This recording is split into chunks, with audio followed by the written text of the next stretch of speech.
magaalada Buuhoodle ayaa maanta waxaa looga dabaaldegay munaasabada ciida bisha barakaysan ee Ramadaan ayadoona garoonka kubadda cagta ee magaalada Buuhoodle ay soo buux dhaafiyeen dad aad u tiro badan oo ka kala yimid xaafadaha magaalada Buuhoodle haddaba waa kuwan qaar ka mid ah dadkii maanta ku tukaday garoonka kubadda cagta ee magaalada Buuhoodle munaasabada ciida ayagoona hambalyo iyo salaan hawada u marinaya asxaabta بسم الله الرحمن الرحيم عيد مبارك دمان مسلمين ملك سوجوغان تقبل الله منا ومنكم صالح الأعمال قارهان دك الصوماليات عيد مبارك ما أنت مالي ويان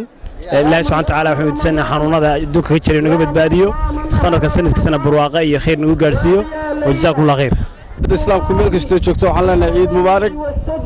وحنا رجينا عيد بش برواقو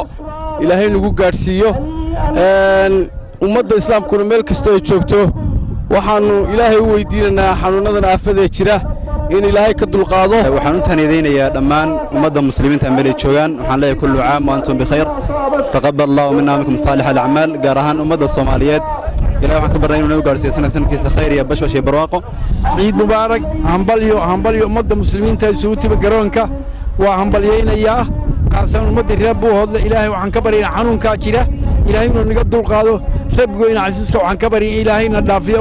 baasaha adduunka ka jira nabad baanu ku ciidnay annagu waa nabcaysanahay ilaahay raxmadna waa noo shubay nabadgelyo ilaahay baan ka baryanaa dadka soo soomanaa 29 casho ee soontooda ilaahay inuu soontooda ka aqbalo ilaahay inuu daacadooda ka aqbalo ilaahay inuu fitradooda ka aqbalo ee dhammaan ummadda Soomaaliyeed meel kasta ay joogto waxaan u dirayaa hambalyo ilaa koonfur ilaa waqooyi ilaa bari ilaa meel kasta ummadda Soomaaliyeed joogto iyo dhammaan ummadda muslimiintaaba waxaan leeyahay cisi iyo caafimaad ku iida anigoo ah Axmed Xaaji Maxamed Ileeya ama Axmed Xaaji Daglow oo ku nool gobolka Cayn magaalada madaxda Buuhoodle ummadda Soomaaliyeedna waxaan leeyahay cisi iyo caafimaad ku iida iyo walaalnimo iyo ehelnimo maanta kowdi shawaal ciid mubaarak waa ciid al-fidrigi waxay ku beegan tahay 23 bisha May 2020 ciidii weyneed ee fidriga ayaa ka dhacday maanta garoonka Buuhoodle dhammaan ummadda muslimiinta meel kasta ay joogto waxaan ugu bashaareynaa ciidaas ayaan ugu tahniyadeynaynaa waxaan leenahay ilaahay subhanahu wa ta'ala ciidaha naga aqbalo taqabbal Allahu minna wa minkum salih al-a'mal ciid mubaarak عيد مبارك كل عام وأنتم بخير تقبل الله منا صالح الأعمال waxaan aad iyo aad u hambalyeynaya dhammaan ummadda muslimiinta meel kasta ay joogaan dhammaan ummadda Soomaaliyeed dhammaan ummadda reer Buuhoodle gaar ahaan bahda caafimaadka aad iyo aad baan u hambalyeynaya waxaan leeyahay ciid mubaarak ilaahay sanadkiisa inuu gaarsiiyo caafimaad iyo baraare iyo bashbash bahda caafimaadka waxaan gaar ahaan ugu sii dardaarmayaa